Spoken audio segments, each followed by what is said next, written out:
to Vibrant Life, episode 43. My name is Jessica Parker. I'm a holistic health coach with a master's in health psychology and a fitness instructor. Today is June 4th, 2022, and we are talking about common mistakes having to do with keto. So the first thing I would say has to do with veggies and how people sometimes freak out about vegetables being maybe not keto. And there's a difference between like a green leafy non-starchy versus a really starchy veggie like a carrot, which I don't like, so that's my excuse, not eating them. They're too starchy. We need these green leafies, especially as women. They help support our liver and natural detox, and our livers are in charge of metabolizing through our hormones and high estrogen. And I don't mean like you have too much estrogen, I mean higher than your progesterone. So even if both of those hormones are low, if your estrogen is higher than your progesterone, you are going to experience estrogen dominance, which can express as belly fat and a hard time sleeping and mood issues and on and on. So we want to make sure that those are balanced, and it's a real issue in our culture because of the toxins and estrogenic substances, soy and plastics raise estrogen, all sorts of things. And so by eating green leafy vegetables and cruciferous veggies like broccoli and cauliflower and kale, they really help your body like process through the excess estrogen. And so we want to keep those in our diet. We want to be having, like, I would say a couple of cups of fresh veggies, non-starchy. So that means like a big salad every day. So those are not our enemy. In fact, if you are tracking your carbs and you're using something like Carb Manager, it will subtract the fiber. And that's when I'm a fan of doing that, because the fiber from those non-starchy veggies is really going to help stabilize your blood sugar. So eat your veggies. Get off of the whole this is keto or this is not keto, like those kind of rules, because they really kind of don't make sense often. In fact, I will sometimes say use some dates as a sweetener in a certain recipe, or have a little bit of squash or something like that, that some people might say, no, that's not keto. But if you're just having a little bit, or it's just a tiny part of your day and it's not spiking your blood sugar, totally fits into the program. So you have to kind of reframe and stay off of those like certain keto rules. I'm not a fan.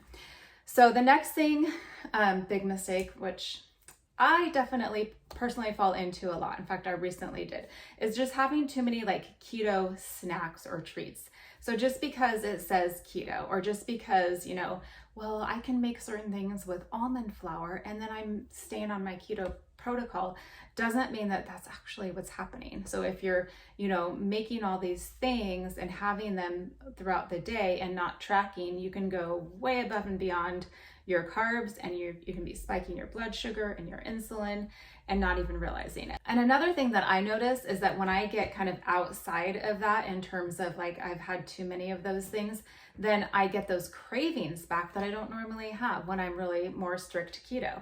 When I'm more strict keto, it kind of contradicts itself in your brain, but really when I'm more strict keto, and in general, this is how it works, then you're balancing your hunger hormones, which are leptin and ghrelin. You're not going to be feeling all those cravings. So although it might sound like, oh, strict keto, that's so hard, you don't feel like that. You feel like that more when you're not allowing yourself to really let go of some of that stuff that keeps you in that like struggle cycle. So the treats and the snacks, and sometimes honestly, if you look at a box and it says keto friendly or whatever, and then you look at the label with the nutrition, it's totally not keto friendly. Like it has way too many carbs maybe than I'm even willing to put in my body. So pay attention to the ingredients, pay attention to the nutrition label.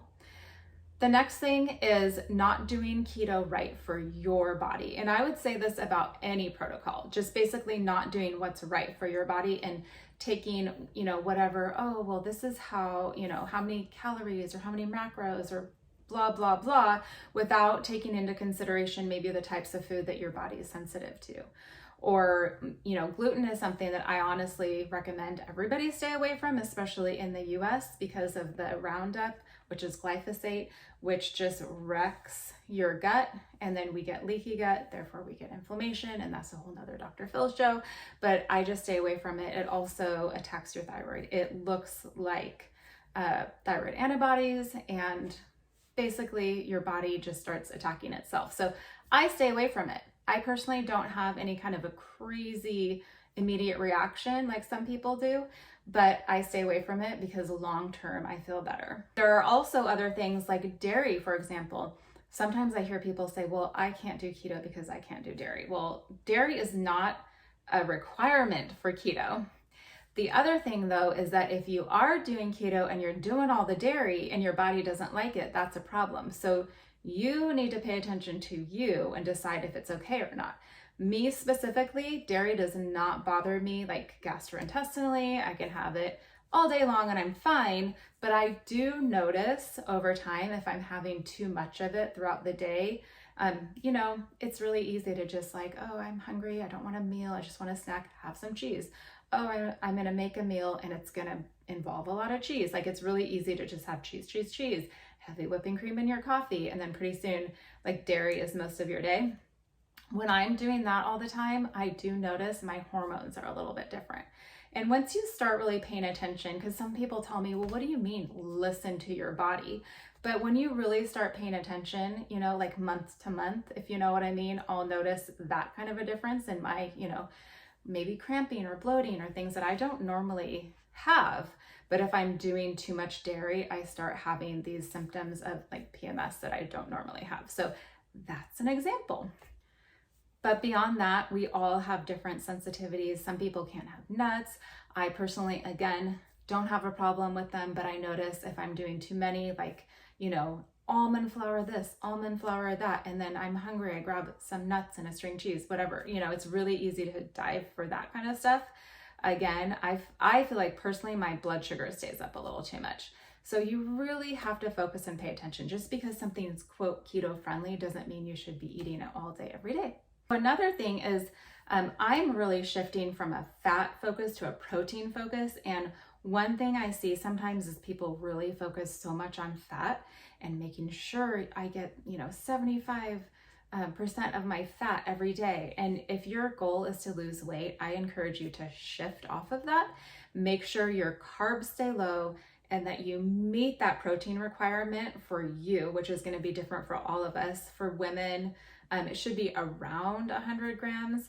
But again, that's very different depending on your size, depending on your goals, depending on your activity level, but around 100 grams. And make sure that carbs stay low, the protein that you get up to that level every day. And then the fat, you just kind of fill in with that. Don't worry about getting out of your whole pie chart for the day, 75% fat. Do not worry about that. That's where I see sometimes people stumble and get stuck if they're really focused on that.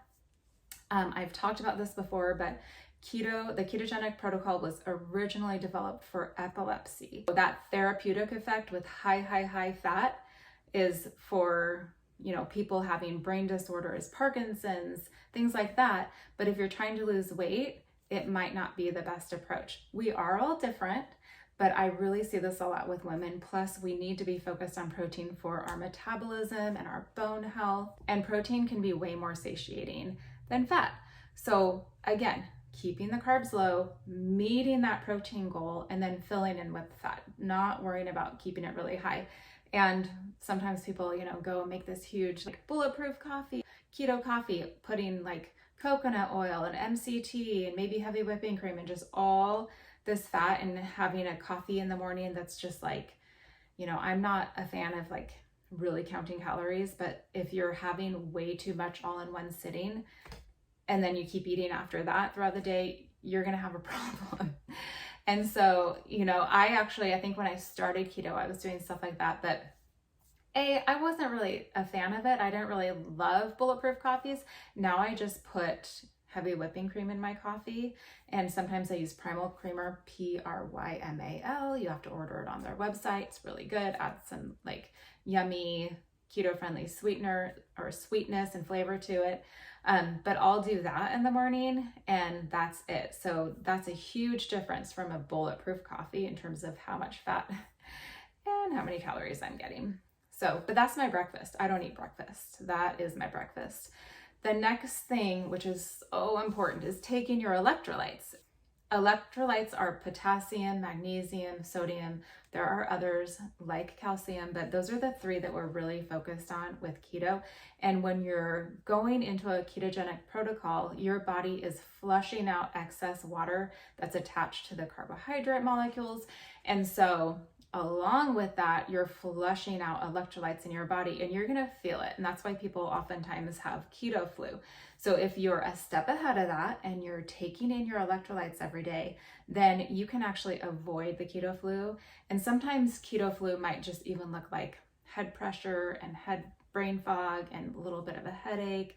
Maybe you're feeling a little lethargic, maybe crampy, like muscle cramps. So by making sure you're getting your electrolytes, then you're gonna hopefully steer clear of that.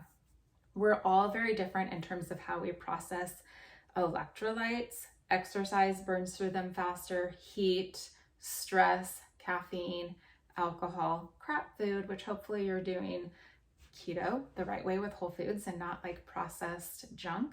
So that won't be a problem. But all of those things, even lack of sleep, can cause you to burn through electrolytes faster, or toxicity even. I have mercury toxicity, so I burn through electrolytes faster. I take them, I'm religious about it. So make sure you're on top of that. Oftentimes I'll have somebody who's doing keto and they're, into it a week or two, and I'm feeling crampy, or I have this bad headache. And I ask them, are you taking your electrolytes? And no, or I bought them, but they're on the counter. Well, you have to take, that is the one thing in terms of supplements that I say is a requirement for people. I mean, there are things within my programs I talk about, but nothing that you have to have except for electrolytes. Electrolytes are things that everybody has to have, period.